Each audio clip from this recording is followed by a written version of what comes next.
बिस्मिल्लाहिर्रहमानिर्रहीम। Today's topic of discussion is glucocorticoid pharmacology. तो इस वीडियो के अंदर हम सिर्फ ग्लूकोकॉर्टिकॉइड की फार्माकोलॉजी को कवर करने वाले हैं। इनके क्या क्लिनिकल यूजेस होते हैं, मैकेनिज्म ऑफ एक्शन क्या होती है, क्या साइड इफेक्ट होते हैं, उन सबको कवर कर लेंगे। तो स्टार्ट करते हैं ग्लूकोकॉर्टिकॉइड। तो आपको पता है कि ग्लूकोकॉर्टिकॉइड ऐसे हार्मोन्स होते हैं जो एड्रिनल कॉर्टेक्स के जोना फेसिकुलेटर से प्रोड्यूस होते हैं, लेकिन हम इनके सिंथेटिक की बात कर रहे हैं। तो जो सिंथेटिक फॉर्म होती है कॉर्टिसोल की, उनकी डिपेंड अगर हम कॉर्टिसोल से कंपेयर करते हैं तो इनकी पोटेंसी क्या होती है। फॉर एग्जाम्पल कॉर्टिसोल या हाइड्रोकॉर्टिसोन इसकी ग्लूकोकॉर्टिकॉइड एक्टिविटी को 1 रखते हैं। जो प्रेडनिसोन होता है उसकी 4 होती है। प्रेडनिसोन का एक्टिव मेटाबोलाइट होता है जिसको प्रेडनिसोलोन बोलते हैं, उसकी इससे भी ज़्यादा होती है। ट्राइमेग्नोलोन की 5 होती है। बेटामेथासोन की 25 होती है। डेक्सामेथासोन की 30 टाइम्स मोर ग्लूकोकॉर्टिकॉइड एक्टिविटी होती है एज कम्पेयर टू कॉर्टिसोल। यानी अगर आपको इससे कोई पूछे कि सबसे ज़्यादा जो पोटेंट ग्लूकोकॉर्टिकॉइड है उसका नाम है डेक्सामेथासोन, ठीक है, ओके। लेकिन जो प्रेडनिसोन होती है उसके पास मिनरलोकॉर्टिकॉइड एक्टिविटी कम होती है as compared to cortisol. Cortisol का दूसरा नाम है हाइड्रोकॉर्टिसोन, ठीक है। और अगर आप ड्यूरेशन ऑफ एक्शन को भी देख सकते हो कि जो डेक्सामेथासोन है इसका ड्यूरेशन ऑफ एक्शन काफ़ी ज़्यादा लंबा है।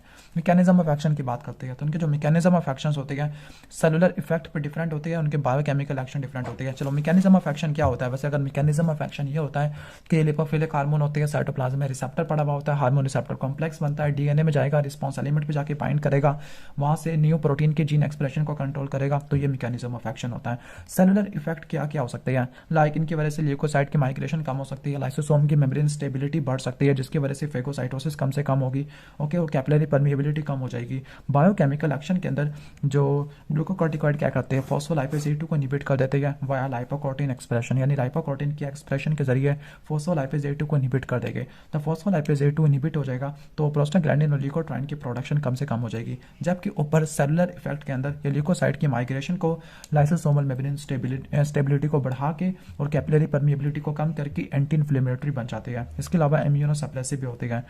फॉस्फोलाइपेज A2 को इनहिबिट करने के अलावा ये साइक्लोऑक्सीजिनेज टाइप 2 को इनहिबिट कर देती है, प्लेटलेट एक्टिवेटिंग फैक्टर के प्रोडक्शन को कम कर देती है, इंटरल्यूकिन 2 है जैसे इसकी प्रोडक्शन को या इसकी एक्टिविटी को कम कर देती है।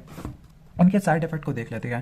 पहली बात के साइड इफेक्ट एक है कोर्टिसोल होता है नेगेटिव फीडबैक के जरिए जो सिंथेटिक वाला लिया हुआ है, तो ये हमारी बॉडी का जो एसीटी है उसको सप्रेस कर देगा, तो इसकी वजह से हमारी बॉडी का जो एड्रिनल कॉर्टेक्स है उसकी एट्रोफी हो जाएगा। मेलिस हो सकता है, माइल्जिया हो सकता है एसीटीएच के सप्रेशन की वजह से, आर्थ्रल्जिया भी हो सकता है, फीवर वगैरह भी हो सकती है। फाइनली अगर हम इसको अचानक छोड़ देते हैं तो फिर शॉक लाइक कंडीशन भी आ सकती है। नेक्स्ट है आयोट्रोजेनिक कुशिंग सिंड्रोम, यानी एक आपको ऐसा लगेगा कि कुशिंग सिंड्रोम हो गया, हालांकि ये कुशिंग सिंड्रोम ज़्यादा दवाई लेने की वजह से हुआ है, तो उसको बोलते हैं आयोट्रोजेनिक, यानी फिजिशियन की वजह से या किसी ड्रग्स की वजह से हुआ है।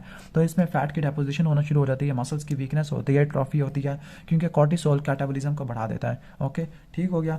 तो आपको कॉर्टिसोल की टॉक्सिसिटी को मिनिमाइज करने के लिए आपको क्या करना चाहिए, आपको अल्टरनेट डे थेरापी करनी चाहिए, यानी एक दिन छोड़ के एक दिन देना चाहिए, ठीक है, या लोकल एप्लीकेशन करनी चाहिए। फॉर एग्जाम्पल अगर आपको लंग्स के लिए चाहिए कॉर्टिकोस्टेरॉइड तो फिर आपने ग्लूकोकॉर्टिकॉइड को एरोसोल फॉर्म में देना है और इनकी डोज को आहिस्ता आहिस्ता कम करते रहना ताकि कॉर्टिकल सेपरेशन कम से कम हो। इसके बाद हम आ जाते हैं और इनके साइड इफेक्ट में क्या क्या हो सकता है। ये ग्लूकोनियोजेनेसिस को ज़्यादा स्टिमुलेट करवा देगा तो हाइपरग्लाइसीमिया हो जाएगा, इंसुलिन की डिमांड ज़्यादा हो जाएगी तो इंसुलिन की रेजिस्टेंस भी आना शुरू हो जाती है, ऑस्टियोपोरोसिस हो जाएगा, ऑस्टियोपोरोसिस की वजह से वर्टिब्रल फ्रैक्चर्स कॉमन होता है, एसेप्टिक हिप नेक्रोसिस हो सकती है। जीआईटी के अंदर गैस्ट्रो एसिड के सिक्रेशन को पेप्सिन के रिलीज को बढ़ा देती है, फाइनली इसकी वजह से अल्सर हो सकता है, जीआईटी की ब्लीडिंग हो सकती है। अगर हम इलेक्ट्रोलाइट इंबैलेंस के अंदर देखते हैं तो फिर सोडियम और वाटर की डिटेंशन करवा देता है क्योंकि इसके पास कुछ ना कुछ मिनरलोकॉर्टिकॉइड एक्टिविटी भी होती है। इसकी वजह से एडीमा हो सकता है, हाइपरटेंशन हो सकती है, हाइपोकलेमिक एल्कोलासिस हो सकता है, हाइपोकैल्सीमिया हो जाएगा।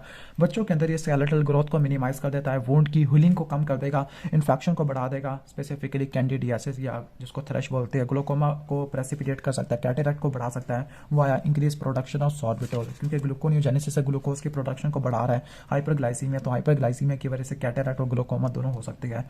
फाइनली बिहेवियर को भी ये खराब कर सकता है, मेंटल कन्फ्यूजन वगैरह करवा सकता है, मेंटल डिसफंक्शन को बढ़ा देता है। तो एग्जाम में कभी कभार सवाल आ जाता है कि कॉर्टिसोल के तकरीबन 10 से लेकर 12 टॉक्सिक इफेक्ट के नाम सुनाओ। तो टॉक्सिक इफेक्ट आपने सुना देनी है, बेशक आप हेडिंग सुना देना, like suppression of ACTH, iatrogenic Cushing syndrome है, हाइपरग्लाइसीमिया है, ऑस्टियोपोरोसिस है, जीआईटी ब्लीडिंग होती है, इलेक्ट्रोलाइट इंबैलेंस है, स्केलेटल ग्रोथ है, वुंड हीलिंग है, ग्लूकोमा कैटरेक्ट है और लास्ट है मेंटल डिसफंक्शन। अगर आपको वीडियो अच्छी लगी है तो वीडियो को लाइक कर देना, चैनल पर नहीं हो तो सब्सक्राइब कर देना। मिलते हैं नेक्स्ट वीडियो में, तब तक के लिए अल्लाह हाफिज़।